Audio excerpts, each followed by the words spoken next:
370 बार बार आड़े आ रही थी। अब पाकिस्तान को भी पता है 370 नहीं हटने वाली, बिल्कुल प्रैक्टिकल अप्रोच, 370 नहीं हटने वाली, तो 370 नहीं लगने वाली दोबारा, दिस इज फैक्ट। और पाकिस्तान इसको जितनी जल्दी मान लेगा उतना बढ़िया है। Connector made in China defence में अलाउड नहीं है। कारण क्या है? कारण यही है क्योंकि इनकी मंशा व्यापार करने की नहीं है, ये व्यापार के लिए तो आए नहीं, ये डोमिनेंस के लिए आए। जर, जमीन, जोर, लैंड, लेडीज, लेजिटिमेसी, तीनों पे इनकी नजर होती है।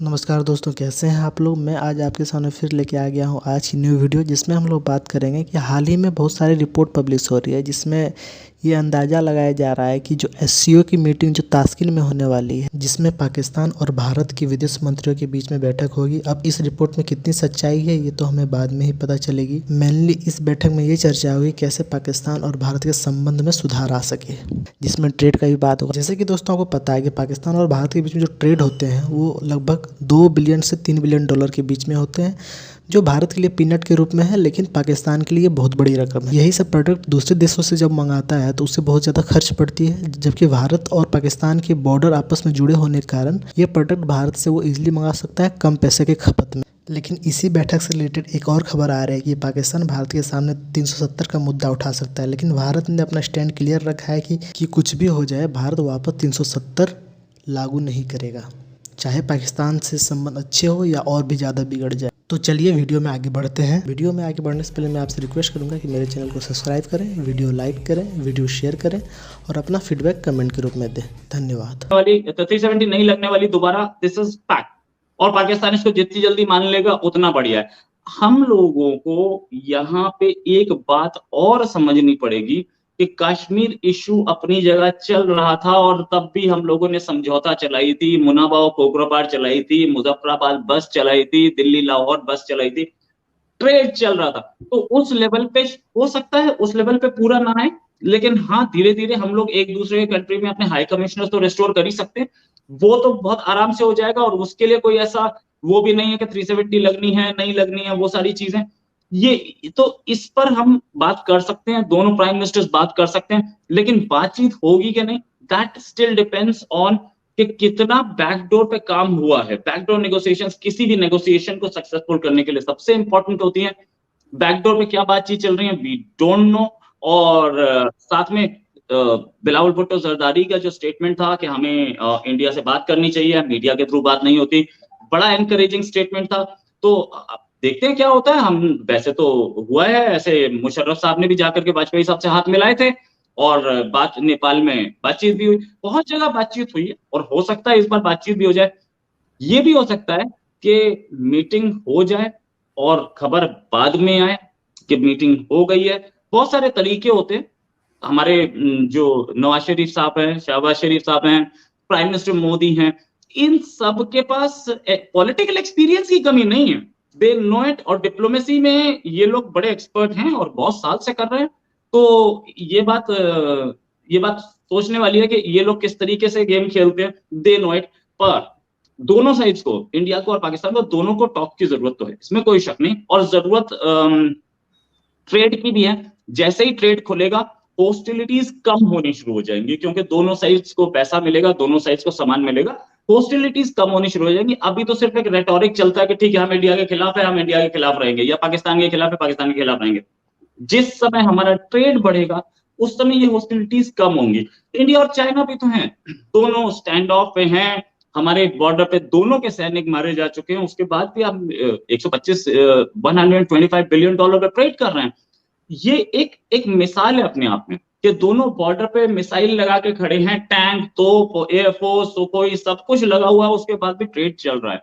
ये ट्रेड ही है जो कि दो कंट्रीज को पास लाता है। तो जिसको मैकडोनल्ड्स वो बोलते हैं, जिसको बोलते हैं मैकडोनल्ड्स थ्योरी। अब ये मैकडोनल्ड्स थ्योरी क्या है? मैकडोनल्ड्स थ्योरी ये है, जिस कंट्री में भी मैकडोनल्ड्स खुला हुआ है उस that country is less and less likely to go for a war. क्यों? मैकडोनल्ड्स का इससे कोई लेना देना नहीं है, लेकिन थ्योरी है McDonald's theory. The reason being, जहां पर मैकडोनल्ड्स खुला है वहां एक लार्ज मिडिल क्लास है, और वो लार्ज मिडिल क्लास ट्रेड पे ज्यादा ध्यान देती है, बिजनेस पे ज्यादा ध्यान देती है, अपनी डेवलपमेंट पे ज्यादा ध्यान देती है वॉर के बजाय। तो ये मैकडॉनल्ड्स थ्योरी भी ये बोलती है कि जब ट्रेड शुरू हो जाता है तो वॉर कम होती है। तो अगर हम इस थ्योरी के हिसाब से चलें तो मेरे हिसाब से ये वी आर लेकिन मूविंग टुवर्ड्स बेटर मुझे रिलेशंस। मुझे ये बताइए रोहित के ज्यादा रिस्पॉन्सिबिलिटी किसकी है, ज्यादा मतलब किसके ऊपर प्रेशर ज्यादा है कि वो ट्रेड ओपन हो, तो फायदा किसका ज्यादा है, पाकिस्तान का या भारत का? या आपके ख्याल से पाकिस्तान इंटरेस्टेड है या पाकिस्तान इंटरेस्टेड नहीं है, सिर्फ दिखावा कर रहा है, या ये कि भारत इंटरेस्टेड नहीं है और सिर्फ भारत चाहता है कि इसी किस्म की बस टेंशन बनी रहे? आपके ख्याल से ज्यादा ये जो गड़बड़ चल रही है दोनों कंट्रीज में, उसकी ज्यादा रिस्पॉन्सिबिलिटी किसके ऊपर है? देखिए, रिस्पॉन्सिबिलिटी दोनों साइड पे है। एक साइड चाहे कि बात हो जाए और दूसरी चाहे कि नहीं हो तो नहीं होगी। दोनों साइड को एग्री करना पड़ेगा कि हम बात करें, और बात करने में फिर आगे क्या किस माइंडसेट से बात होती है कि आज हम रिजल्ट निकाल के ही निकलेंगे, तो बात हो जाती है। दूसरी चीज ये कि कौन सी साइड इंटरेस्टेड है, कौन सी साइड नहीं है। इंटरेस्टेड दोनों साइड है, इंटरेस्टेड दोनों साइड है। हम लोग अगर स्टेटमेंट्स देखें पाकिस्तान के आर्मी चीफ की, जो उन्होंने बोला था इंडिया से ट्रेड होनी चाहिए, फिर उसके बाद पाकिस्तान के फॉरेन मिनिस्टर की, तो उनकी स्टेटमेंट पे भी बात करें, बाद में पॉलिटिकल कंपल्शंस आ जाती हैं और उसके बाद वो रिट्रैक्ट भी कर जाते हैं। वुहान का तो अब नाम लेने से भी घबराते हो। अमेरिकन इंटेलिजेंस की जो रिपोर्ट आनी थी कि वायरस कहाँ से है, वो रिपोर्ट आई, किसी ने देखा? वो रिपोर्ट कहाँ गई? 90 दिन में रिपोर्ट देनी थी, कहाँ है वो रिपोर्ट? 1 मिलियन अमेरिकन जो आपके मार चुका है। जापान ने आपके साथ पर्ल हार्बर किया, आपने हिरोशिमा नागासाकी एटम बॉम्ब डाला, न्यूक्लियर बॉम्ब। यहाँ 1 मिलियन अमेरिकन मरा है आपका, जवाब ही नहीं कोई। क्योंकि ये चाइना ने हर जगह अपने लोग घुसा रखे, बिल्कुल उनका आकलन सही है, मैं तो ये कहता आ रहा हूँ। अब ये है कि बड़े लोग कहते तो लोग मानते, मैं अगर उन्होंने हर जगह लोग इन्फिल्ट्रेट करा रखे हैं। इवन मैं आपको हमारी कंट्री की बात करूं, फखर भाई डायरेक्ट बोलता हूँ, जब तक गलवान नहीं हुआ था हमारे मीडिया पे भी कुछ लोग थे जो चाइना की हिमायती हैं, जो चाइना की तारीफें करते, चाइना जी कोविड मैनेज कर लेगा, चाइना जी ये कर लेगा। बट जब गलवान हुआ तब गेम बदल गई, तब ये टिपिंग पॉइंट आ गया, क्योंकि तब अब उनके लिए politically it is very costly to support China, बहुत मुश्किल हो गया उनके लिए सपोर्ट करना। पर चाइना का जो चाइना की जो पॉलिटिक्स है, अब आज को एक और चीज बताता हूँ, उसमें Honey trapping is also one of important and potent tool, right. और ये हर एक के खिलाफ यूज करी गई है या करने की कोशिश जरूर की गई हो। It's a important tool of their what ever you call it, वो हर एक के खिलाफ यूज करी गई है। और मुझे कोई बड़ी आशंका नहीं होगी कभी कि कभी कोई ऐसी चीज किसी के बारे में, दुनिया के बड़े से बड़े लीडर के बारे में निकल आए, या किसी बड़े जर्नलिस्ट के बारे में निकल आए, किसी बड़े सेक्रेटरी के बारे में निकल के आए, मैं हैरान नहीं होगा, क्योंकि ये एक पोटेंट टूल है उनके आर्मर में। आज दुनिया को, मैं आपको पहले भी बोल चुका फगर भाई, अगर दुनिया को भी खतरा है, न इंडिया से है, न पाकिस्तान से, न यूके से, न जर्मनी से, न फ्रांस से, न रशिया से, न यूक्रेन से है, और न यूनाइटेड स्टेट्स ऑफ अमेरिका से। अगर आज कहीं खतरा है सोशियो इकोनॉमिकल, पॉलिटिकल, इकोनॉमिक देखते हुए, that is people's republic of China.